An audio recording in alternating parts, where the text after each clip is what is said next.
Welcome to my channel.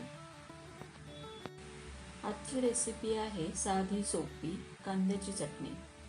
तर चला मग बघूया।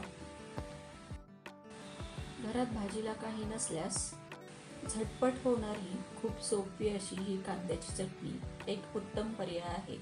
चला करूया मग। इथे मी लोखंडाचा पॅन घेतलेला आहे, त्याच्यामध्ये ही चटणी खूप छान लागते। पॅन मध्ये भरपूर तेल टाकून जिरे मोहरीची फोडणी द्यावी। इथे मी 5 ते 6 मोठे कांदे घेतलेले आहेत, ते मध्यम आकारामध्ये चिरावेत। हे चिरलेले कांदे पहिल्यांदा मोठ्या आचेवरती परतून घ्यावेत, त्यानंतर गॅस मीडियम करावा। थोडंसं मीठ टाकून परतलं तरी चालतं।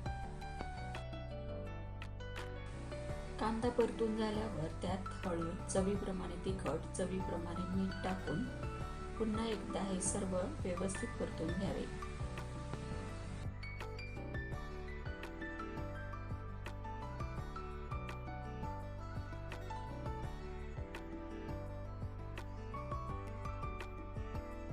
आता ह्या स्टेजला थोडंसं पाणी टाकून जाडसर असा शेंगदाण्याचा कूट पण टाकावा आणि तो व्यवस्थितपणे परतून घ्यावा। थोडंसं पाणी टाकल्यामुळे चटणी चांगली एकजीव होते आणि सर्व मसाले एकत्रित होतात, त्यामुळे ही चटणी खूप छान लागते। या चटणीमध्ये कोथिंबीरीची वगैरे काहीही गरज नाही, पण आवडत असल्यास तुम्ही टाकू शकता। ही चटणी भाकरीसोबत खूप छान लागते। एकदा करून बघाच ही चटणी। व्हिडिओ आवडल्यास लाईक, शेअर, सबस्क्राईब करा। तोपर्यंत थँक यू।